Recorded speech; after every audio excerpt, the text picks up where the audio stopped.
All right, let's talk about the Cincinnati Bengals here for a little bit. Look, we talked about it earlier this offseason that the Bengals have quietly become one of the smarter teams in football. They've been making a lot of really smart long-term strategic moves across different positions and different disciplines on the football team.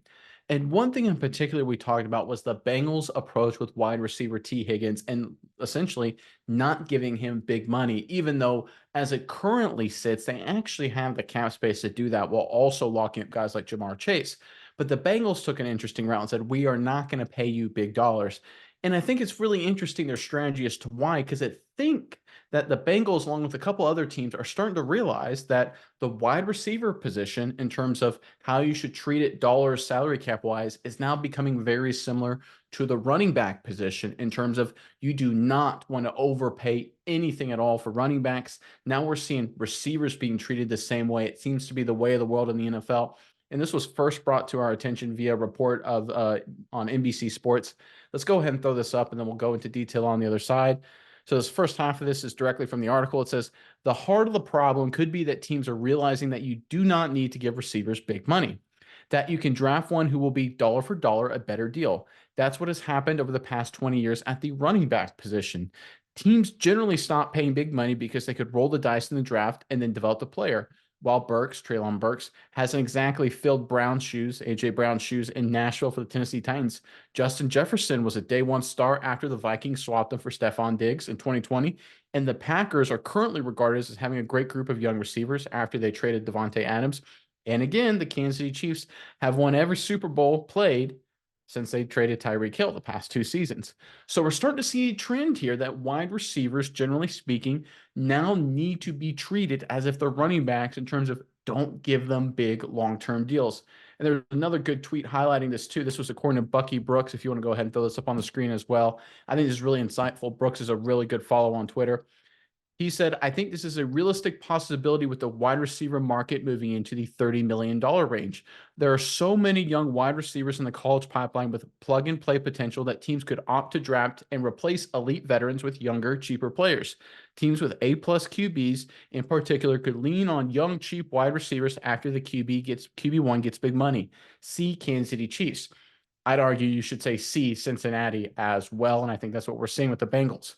Miles, I'm curious what your thoughts are on this development. I think a smart move from Cincinnati. But first, Bengals fans in the comment section below, now that we're working our way through OTAs and training camp, we've seen the schedule get released. It's time to get more and more excited about the regular season, which leads me to ask you guys, which matchup upcoming 2024 regular season are you most excited for? Game and week. There's a lot of great ones on the Bengals schedule, but I'm going to make you pick one. What one matchup are you more excited more than any other? Put it in the comment section below. But Miles, give me your thoughts on the Bengals' approach here in terms of treating the wide receiver position like the running back and not giving big money to T. Higgins. Yeah, Nate, I think this is an incredibly interesting conversation. First of all, I think it's a little bit different than the running back situation as far as longevity goes.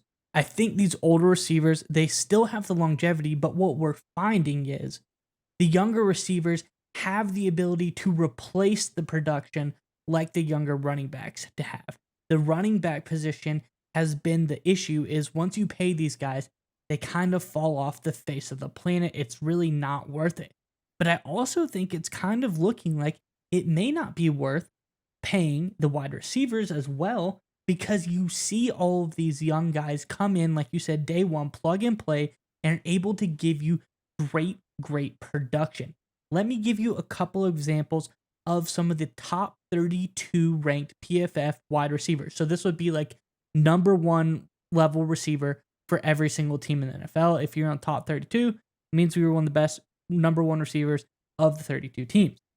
Puka Nacua, Rashee Rice, Tank Dell, Chris Olave, Drake London, Khalil Shakir, Garrett Wilson, George Pickens, Romeo Dobbs, and Jake Bobo, and Jaden Reed.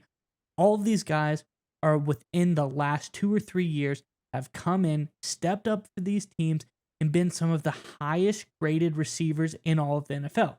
While, yes, all of these other veteran receivers like Keenan Allen's, DJ Moore's, A.J. Brown's are mixed in there and they're doing very well, I think it's showing here there's a precedent being set by these younger receivers coming in and really being able to step up, really being able to absolutely be day one starters for teams. That used to not be the case. It used to not really be something that was even thought about. It was always you wanted to get a veteran wide receiver to lead your team. Now I think we're seeing more and more these young guys really can come in and play day one and be the leader of these wide receivers rooms. And I think it's going to be a paradigm shift in the NFL at the wide receiver position. I'm glad the Bengals are seeing it before other teams are, because I don't think that they need to pay T. Higgins, especially because they can get guys come in and replace that production very easily. Yeah, and it's one of those things. And you looked at Brooks's tweet, right? He said, "See what the Kansas City Chiefs are doing." But I think the Bengals are essentially in the same position in terms of great quarterback, right coach, great defensive coach, solid defense, solid to really, really good defense when healthy, right? So you've got a situation where Cincinnati mirrors Kansas City in a lot of ways. So the Bengals should take the same approach that the Chiefs have. The Chiefs, widely considered the smartest team in football, proofs in the pudding, back-to-back Super Bowl champions, not paying big wide receivers, moving off wide receivers early. And it's one of those things you want to be early to the movement rather than late. The Rams and Sean McVay, unfortunately for them, they gave Todd Gurley a huge deal before the running back don't pay them a lot of money movement was going on and really hitting full steam. They didn't recognize what was happening, the way the game was transitioning. They threw a lot of money at Gurley. It didn't work out for them, of course. I think it actually probably cost them a couple playoff runs, that McVay team, until they got a few years removed from that contract, right? It did a lot of damage to them. The Bengals are recognizing they're in a similar situation here. They've got a guy in Burton. They've got Irwin, a guy in the slot receiving game that could really come up. Jasecki's a wide receiver playing tight end, right? And of course, Jamar Chase, right? You've got a lot of weapons, right? And I'm not saying you don't want Higgins on the team. He's a really good football player, but it's the whole dollar for production element here. And the reality is, here's the truth: with Joe Burrow, you don't need to throw money at T. Higgins. You don't, right? You want him to come on a team friendly deal, of course, if he's willing to take it. But you can win championships with one good playmaker and a couple average guys. See Tom Brady. See Patrick Mahomes, right? That is the model. Have your great quarterback, have one X factor on offense that other teams can account for. That'll be Jamar Chase for Cincinnati.